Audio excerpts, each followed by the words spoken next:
So if you're watching this video, I know you don't like resort fees. I don't like them either. When I travel at a place and go to a hotel, I seldom use the pool. I do not use the gym. And if I need an internet connection, I have a wireless hotspot on my phone. So why am I paying a hotel fee? Why am I paying a resort fee? And if you're also watching this channel, you might be not wanting to hear about politics, but we have to talk about the world's most famous politician, the most powerful man on the planet by some accounts, by all accounts in general. I mean, you know, the president of the United States, right? Yeah, that guy.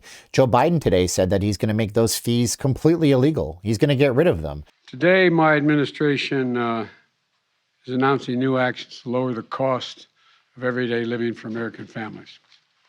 One of the key things I've asked the council to take on was the unfair hidden fees known as junk fees that are taking real money out of your pockets, real money out of the pockets of American families.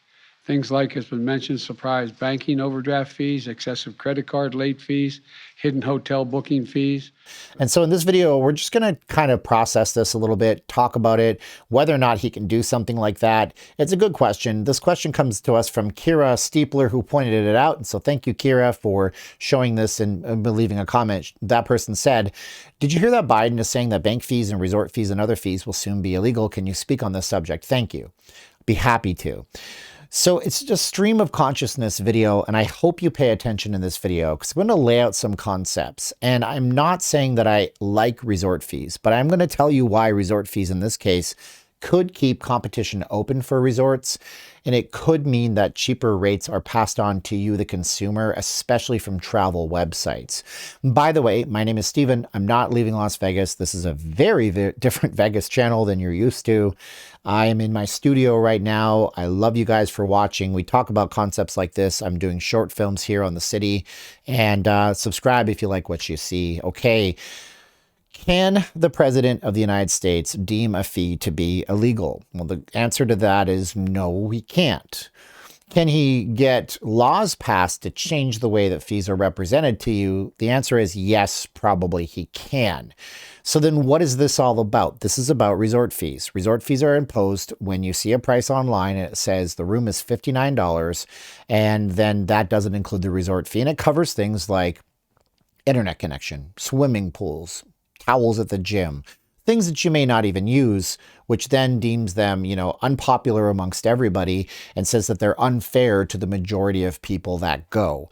But I want to put this out there just so you can understand something. This is information that was given to me by a friend who is an industry veteran in the hospitality business here in Vegas. He is a casino executive, and I have a few of those guys, and I'm so happy that I got to know them.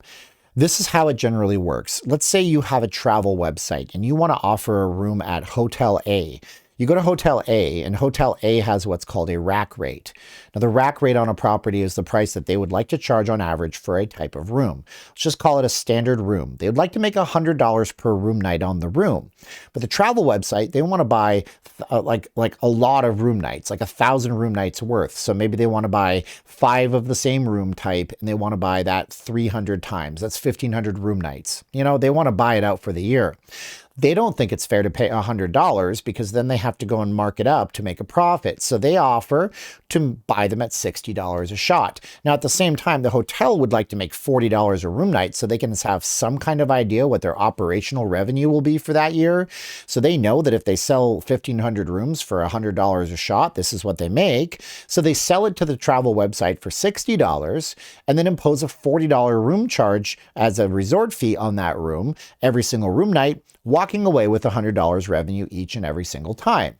Then the travel website has some serious choices to make. If they're sitting on a bunch of rooms because travel season is low, they can discount that and maybe take a little bit of a loss on their $60 that they purchased. Again, they don't make the $40 room resort fee, but they make their $60. Maybe they can sell it for $65 or $70, or maybe they sell it for $55.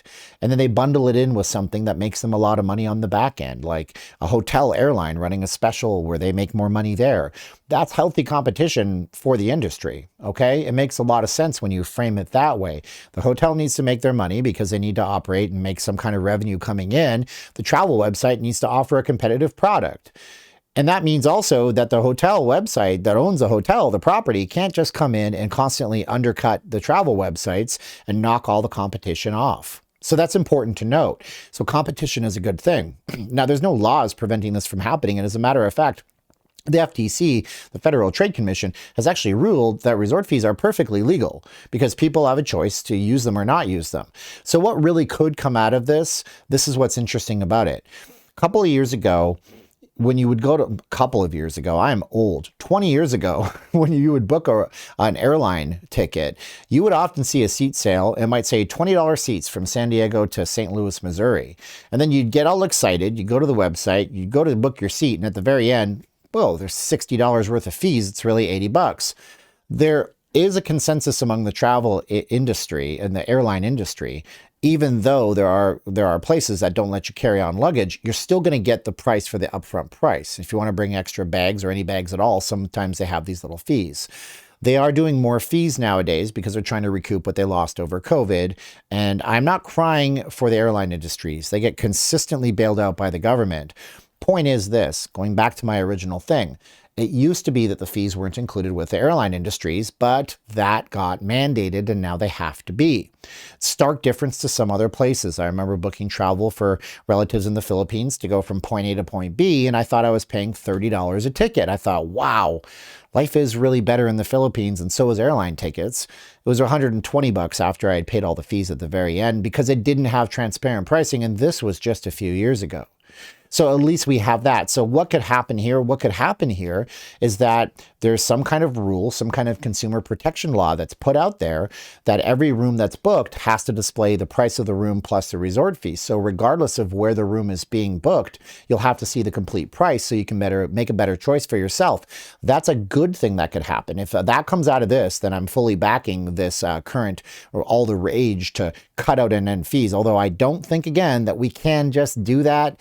I think we do have this whole capitalism thing where people can charge what they want and you can choose to book with company A or choose to book with company B. And if somebody wants to make their resort fee $10 a night, they're going to get all the business.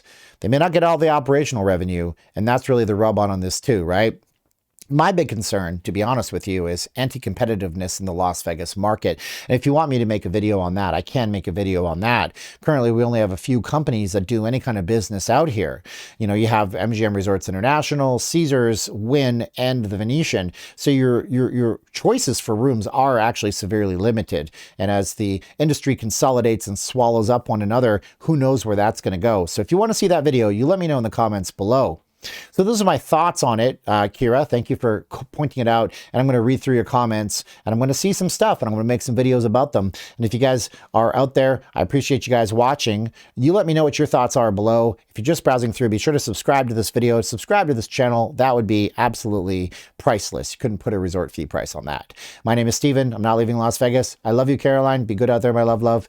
And now's the time of the video where we say 3, 2, 1, click. Are you ready? 3, 2, 1, and click.